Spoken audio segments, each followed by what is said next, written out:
అందుకే ఇవాళ మీ అందరికీ నా సూచన ఒక్కటే, ఇది మనందరి గుర్తింపు.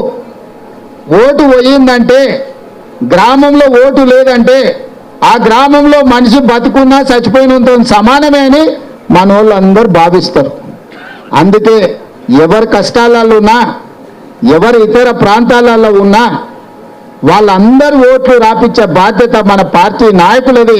పేదవాళ్ళకు అండగా నిలబడి ఎట్లయితే మనం సంక్షేమ పథకాలు పేదోళ్ళకు రాపిస్తున్నామో, ఎట్లయితే వాళ్ళ పిల్లల చదువుల కోసం మనం సాయం అందిస్తున్నామో, అట్లనే ఈరోజు మన నాయకులు మండలాల వారీగా ఇవాళ ఒక్కొక్క మండలాన్ని కూడా టోటల్ చెప్తాను. కోసుగోళ్ళు ఎందుకో మరి ఓట్లప్పుడు బాగానే తెస్తారు కానీ లెక్కలప్పుడు మాత్రం ఇప్పుడు కాగితం ఇస్తుంది కదా, కోసుగోళ్ళు చాలా వెనకవాడు ఉన్నారు, అన్ని ఉత్తమ చెట్లు చెప్తున్నారు వీళ్ళు. ఏమొద్దు నా దగ్గర లెక్క ఉందిగా, నేను లెక్క తీసుకొని వచ్చిన నరేందర్ చెప్తా, నేను చెప్తా కదా. నిన్న సాయంత్రం లెక్క నాదేం తప్పలే. నిన్న సాయంత్రాన్ని దౌలతాబాద్లో 9,309 ఓట్లు జయించలేదు ఇన్స్పెక్టర్ మా వెంకట్రామయ్య. మరి ఎట్లా నడిపిస్తాడో నాకు తెలియదు. మద్దూరోళ్ళు 8,421, కొత్తపల్లిలో 3,630, కోస్గిలో 9,864. కోస్గోళ్ళు ఏడుకొచ్చిన పెత్తనం చెప్తారు, వెళ్ళు పెడతారు. మరి ఈడ మాత్రం వెనకాల్లో ఉండరు. ఒకరోజు వేదిక మీద కూడా రఘు ఉన్నాడు, విజయ్ ఉన్నాడు, ఈడ నరేందర్ ఉన్నాడు. వేదిక మొత్తం వీళ్ళే గుంజుకున్నారు. ఇక నేను నిన్న సాయంత్రాన్ని చదవదలుచుకున్నాను, ఇవాళ లెక్క చదవదలుచుకోలే. నేను నిన్న సాయంత్రాన్ని చదువుతున్నా. కోస్గిలా 9,864 ఓట్లు ఇంకా వీళ్ళు ఏం చేయలే. అది ముఖ్యంగా కోస్గి పట్టణంలో నరేందర్ ఏడ చైర్మన్ ఉండ గానే సమస్య ఉన్నది. అందుకే చదివి వినిపిస్తున్నా. మళ్ళీ తర్వాత చెప్పలేదు, సార్ చెప్పలే, న్యాయమైంది, నా సంగతి తెలియదు అనుకుంటా. అందరి సంగతి తెలిసిన సురేష్ దూరా నేను కూడా చెప్తున్నా. విక్రమ్ 3,816 గుణమాల, ఇవి అట్లనే వెనుకబడి ఉన్నాయి. బొమ్మరాజ్పేటలు జర బాగానే చేసిరా 500, 930.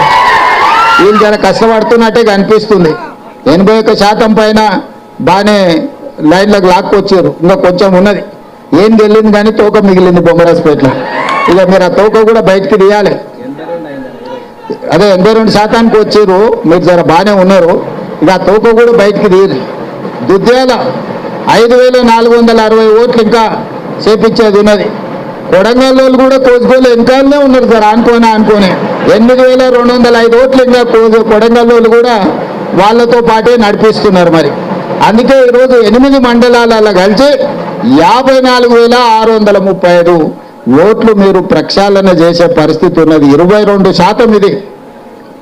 78, 79% వచ్చినాయి. 21, 22% మండలాల వారిగా ఇది లెక్కనే. ఇదే నాయకులందరికీ నేను ముందే చెప్తున్నా, వాళ్ళది ఏం తప్పులేదు, మీదే ఉన్నది విషయం అంతా. ఈడ ఎన్నుకున్నోళ్ళదే ఉంది, ముందలది ఏం లేదు. ఎన్నుకున్నోళ్ళు రాష్ట్ర స్థాయిలో పెత్తనాలు చేస్తామని బయట తిరుగుతుర్రు, ఊర్లో తిరిగితే అల్కగా అయిపోతుంది. ప్రతి లీడర్కి వేదిక మీద ఉన్న వాళ్ళు చెప్తారు, అన్ని ఊర్లు తిరగాల్సింది ఎలక్షన్లప్పుడు ప్రచారానికి ఎట్లా పోయిందో. 2023 నవంబర్లో ఎట్లయితే ఊరూరు తిరిగి ఓట్లేయమని అడిగినరో మండల నాయకులు, ప్రతి ఊరికి పోయి సమావేశం పెట్టి ఛాయ్ తాగి ఆడ కూర్చొని ఆ ఊర్లో అందరినీ పిలిపించి మన ముఖ్యమైన నాయకులందరినీ పిలిచి బిఎల్ఏ పేరేదో రాసి ఉంటారు, పిల్లగాడు ఎవరు చదువుకున్నాడని. కానీ నాయకత్వం వహించడానికి ఇంకొక ఆయన ఉంటాడు ఊర్లో. ఆయన ఏమంటాడు, ఆ పిల్లగాని పేరు రాసుకునే దగ్గర వాంతోనే రాపించుకోపో అంటాడు. నన్ను అడిగినవా, నాకు చెప్పినవా అంటాడు. మండలం వాళ్ళు కూడా అంటారు, సార్ మమ్మల్ని అడిగినా మేము చేస్తుంటే కానీ అంటారు. మళ్ళీ మా ప్రశాంత్కినా, సార్ ఒక్క మాట చెప్పకపోయా, ఎన్నిసార్లు పట్నం పోయినా ఏంది కాకపోయా, అందుకే చేయలేదు అంటారు. అందుకే నేనే వచ్చాడు కూర్చొని అందరికి వేదిక మీద ఉన్న వాళ్ళకే కాబట్టి వేదిక కింద ఉన్న వాళ్ళు అందరికి కూడా చేతులు ఎత్తి నమస్కారం పెట్టి చెప్తున్నది, పేదోళ్ళ సమస్య ఇది. నా సమస్యను నీ సమస్యను తెల్లబట్టలు వేసుకున్న వాళ్ళ సమస్య కాదు, కూలీనాలు వేసుకునే పేదోళ్ళ సమస్య, ఆడబిడ్డల సమస్య, దళితుల సమస్య, గిరిజనుల సమస్య, మైనారిటీల సమస్య. ఓటు పోయిందంటే సర్వం పోయినట్టే. మనం అంత అన్యాయం చేస్తే మనకి బాధ్యత ఉండి కూడా తప్పు. అందుకే సర్పంచులు కానీ, స్థానికంగా ఉండే నాయకులు కానీ, మండల స్థాయి నాయకులు కానీ పూర్తిగా దీని మీద ప్రత్యేకమైన దృష్టి పెట్టి పని చేసి ఏ ఒక్కరికి అన్యాయం జరగకుండా దీన్ని అంతా కూడా ప్రక్షాళన చేయాలి. మరి కొడంగల్తో పాటు ఇటు నారాయణపేట జిల్లాలో రామ్మోహన్ రెడ్డి గారు అయితే ఆయన్నే సొంతంగా ఊరూరు బూతు బూతు తిరుగుతాడు. పరిగిల పెద్దగా మనం ఆలోచన చేయాల్సిన అవసరం లేదు. మరి మా మనోహర్ ఏం చేస్తుండో, ఎకరాలు కొని గజాల బకరాలకు అమ్ముతూనేమో తెలియదు, కానీ అదొక 10 రోజులు మా మనోహర్ వాయిదా పెట్టాల్సిందే. ఎకరాలు కొని బకరాలకు అమ్మేది ఒక 10 రోజులు సెలవు పెట్టి బూత్ వైజు తిరగాల్సిందే. అధ్యక్ష, నీది కూడా బాధ్యతనే. జిల్లా మొత్తం శివన నారాయణపేట మా డాక్టర్ అమ్మకు చెప్పి నువ్వే 84 అందుకే చెప్తూ నీడు ఉన్నోళ్ళ వేదిక మీద ఉన్న వాళ్ళకి అందరికీ నియోజకవర్గాల వారిగా నాకు ఇది ఒక్కటే కాదు, రాష్ట్రం అంతా నా బాధ్యతనే.